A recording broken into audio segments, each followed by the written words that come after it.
अस्सलाम वालेकुम दोस्तों, मेरा नाम डॉक्टर असद महमूद है। ईरान और इसराइल के बारे में डॉक्टर इसरार अहमद को तो आप जानते होंगे। उनकी बहुत बड़ी प्रेडिक्शंस थी जो कि ऑलमोस्ट पूरी हो चुकी हैं।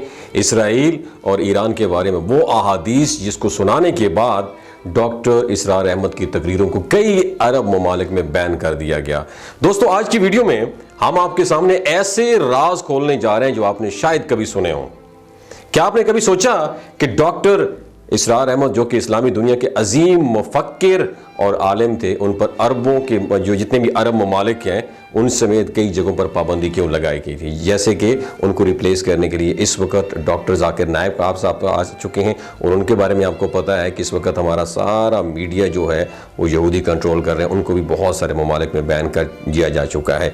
और डॉक्टर इसरार अहमद की बात करेंगे तो अजीम मुफक्किर और आलिम थे और उन पर अरब ममालिक समेत कई जगहों पर पाबंदी क्यों लगाई गई थी? आखिर ऐसी कौन सी बातें थीं जिन्होंने ताकतवर हुक्मरानों को परेशान कर दिया? आज हम बात करेंगे उन अहादीस की जिन्हें सुनाने के बाद डॉक्टर इसरार अहमद को अरब ममालिक में बैन कर दिया गया था। ये अहादीस ना सिर्फ इस्लाम की आखिरी ज़माने के बारे में इंकशाफ करती हैं बल्कि आज के ईरान और इसराइल के दरमियान बढ़ती हुई कशीदगी और मशरिक़ वुस्ता की बदलती हुई सूरत हाल के साथ हैरत अंगेज़ तौर पर अटैच भी हैं।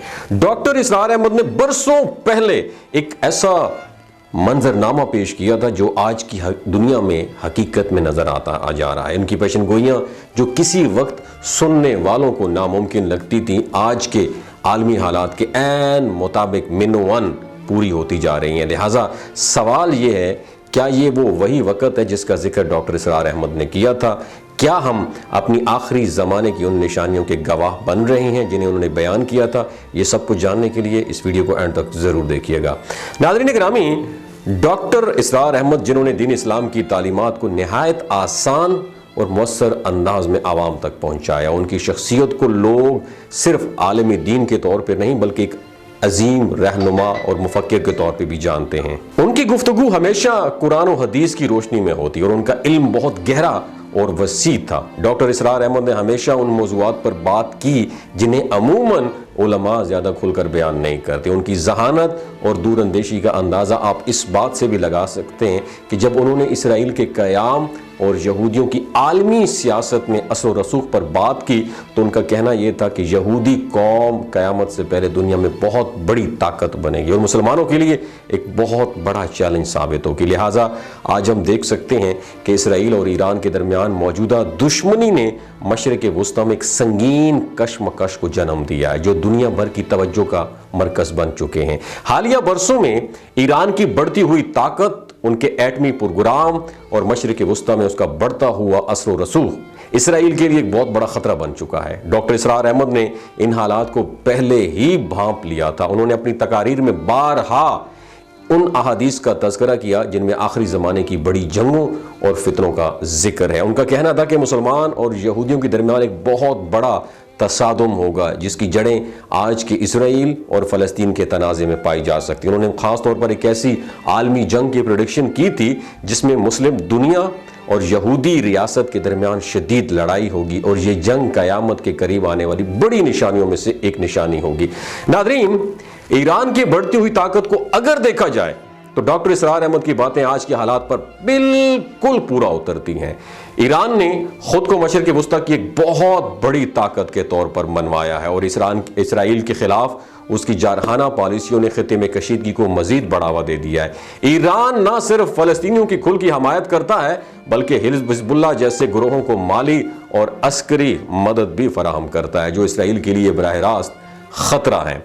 आज इसराइल और ईरान के दरमियान ये सर्द जंग दिन ब दिन गर्म होती जा रही है और दुनिया को इस बात का खौफ है कि कहीं ये कशीदगी एक बहुत बड़ी आलमी जंग का पेशखैमाना बन जाए। डॉक्टर इसरार अहमद ने जो कुछ बरसों पहले कहा था वो आज के ईरान और इसराइल के हालात को देखकर खुल के सामने आ रहा है। और उसके साथ साथ बात करें तो उनकी पेशन गोइयाँ न सिर्फ मुसलमानों के लिए एक वार्निंग है बल्कि आलमी सियासत में एक बड़े तसादम की तरफ एक इशारा भी करती हैं जो आज शायद आज के दौर में वकूअ पजीर होते हुए बिल्कुल साफ दिखाई दे रही हैं। दोस्तों, आज से 15 साल कबल دیے گئے ایک انٹرویو میں ڈاکٹر اسرار صاحب فرماتے ہیں کہ عنقریب بہت بڑی تباہی ہونے والی ہے، کیونکہ عالمی صہیونی امریکہ کو چین سے لڑوا کر اسے اگلی سپر پاور بننے میں مصروف ہے۔ ادھر چین کی امریکہ سے جنگ لگے گی تو دوسری طرف بھارت کو پاکستان سے لڑوا دیا جائے گا، جبکہ اسرائیل خود ترکی اور شام پر حملہ کر کے انہیں فتح کر لے گا اور آخر میں تمام علاقوں کو ملا کر گریٹر اسرائیل کا اعلان کر کے خود واحد سپر پاور بن جائے گا۔ یہ وہی وقت ہوگا جب اسرائیلی ربیوں کا اعلان کردہ یہودی نسل مسیحا سامنے آ جائے گا، جسے ہم دجال کہتے ہیں، اور یہ یہودی مسیحا ایک ظالم حکمران ہوگا جو آتے ہی اقوام متحدہ کو عالمی سپر گورنمنٹ میں تبدیل کر دے گا اور پھر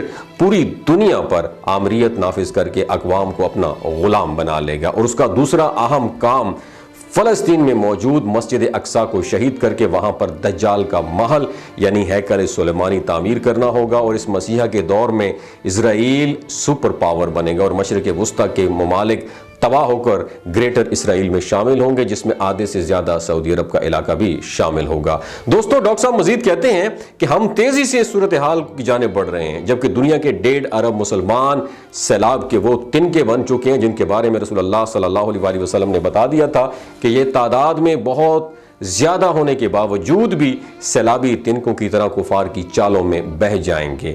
کفار ایک دوسرے کو مسلمانوں پر حملے کی ایسی دعوت دیں گے جیسے دسترخوان پر کھانے کی دعوت دیتے ہیں۔ لہٰذا دوستو، آپ دیکھ سکتے ہیں کہ کس طرح ہماری قوم مکمل طور پر کفار کی چالوں سے لا علم نظر آ رہی ہے۔ ہمارا میڈیا اور ہمارے حرام خور سیاستدان کفار کے اشاروں پر ناچتے نظر آتے ہیں۔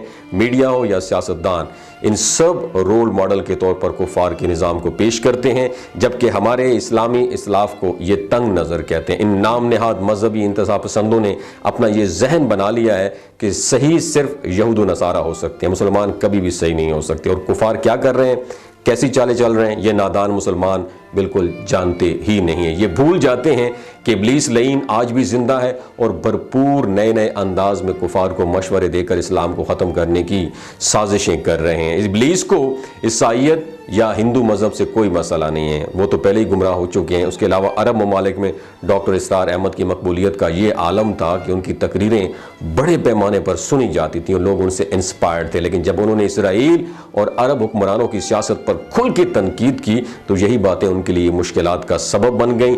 کئی عرب ممالک ہیں ان بھی تقاریر پر پابندی لگا دی گئی کیونکہ ان کی باتیں حکمرانوں کو ناگوار گزرتی تھیں۔ ڈاکٹر اسرار احمد کثرت سے ایک حدیث کا ذکر کیا کرتے تھے کہ قیامت سے پہلے مسلمانوں اور یہودیوں کے درمیان ایک بہت بڑا دنگل، ایک جنگ ہوگی۔ اس حدیث میں ذکر ہے کہ مسلمان یہودیوں کا مقابلہ کریں گے اور یہاں تک کہ درخت اور پتھر بھی بول اٹھیں گے، اور یہودی ان کے تاکہ پیچھے چھپے ہوئے یہ بول پتھر اٹھیں گے۔